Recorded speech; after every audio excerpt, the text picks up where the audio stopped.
Mira and the Moonlit Garden. Mira was a curious 8-year-old girl who lived at the edge of a wide forest, and she loved to watch the stars sparkle above her wooden cottage.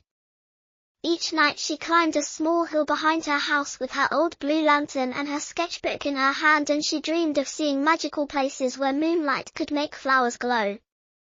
One clear night, after she fed the chickens and finished her homework, she saw a bright silver light dancing on the forest path, and she felt a gentle pull in her heart.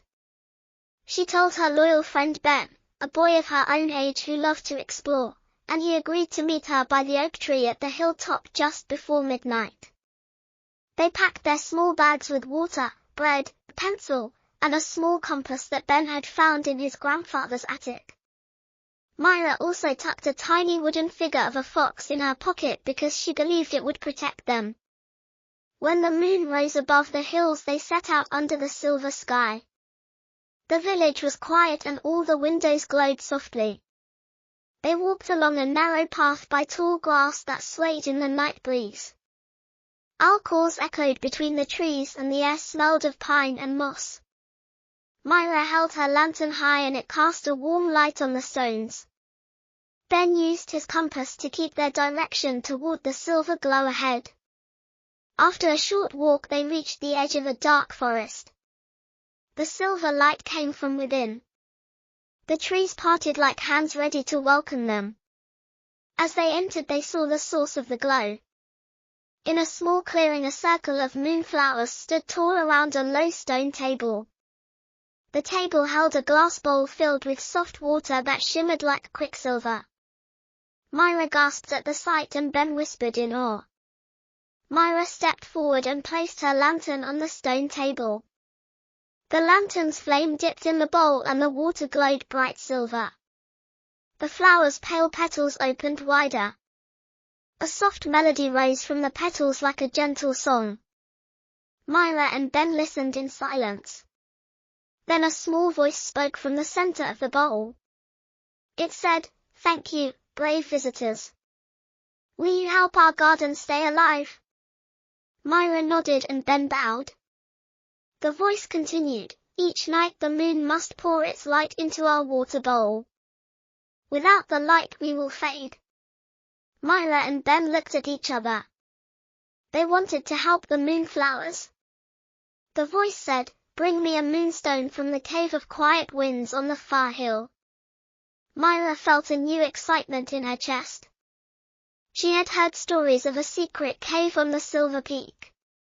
Ben agreed to help. The voice said, "Follow the singing wind to find the cave. The moonflowers will wait for you." Mira picked up the wooden fox. She felt brave. Ben grabbed his compass. They picked up their lantern and water. They stood in the moonlit clearing. The wind began to blow softly. It carried a quiet song in the air. The song seemed to call them onward. They followed the wind out of the forest.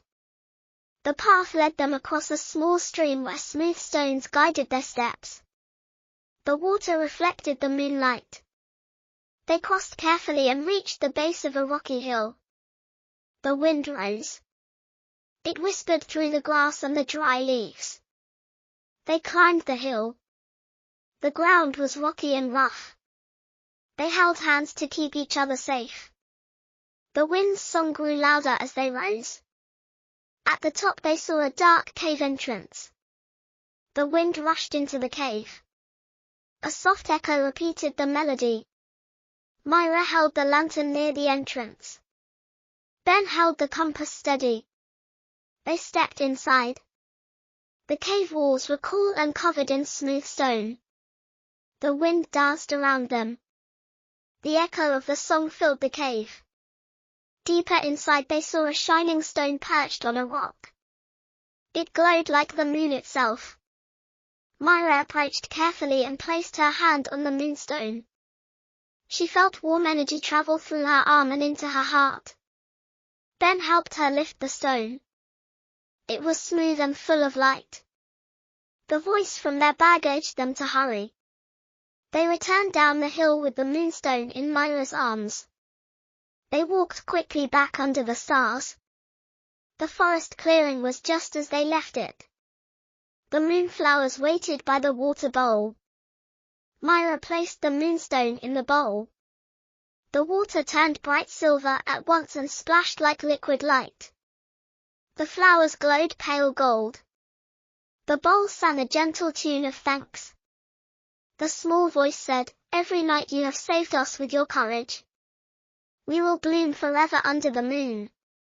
They watched the petals shimmer and closed softly for the morning rest. Mira felt peaceful and proud. Ben smiled and patted her shoulder. The lantern and the moonstone lay on the table together. The wind carried a soft hush through the clearing. Then the clearing seemed to gently fade back into the forest.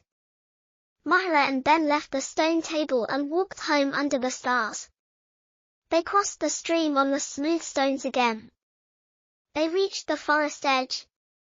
The moon shone full and round above the village.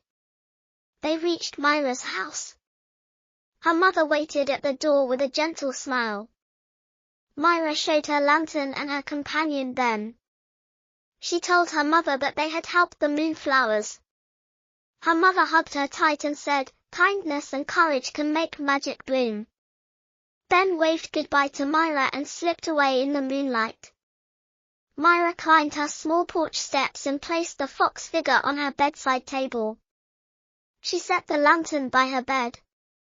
She drifted to sleep thinking of the glowing flowers and the singing wind and the moonstone's warm light. In her dream she saw a garden of moonflowers stretching under a silver moon that blossomed because two brave friends had answered its call. And she knew that every night she could return to the hill in her dreams and help the garden grow.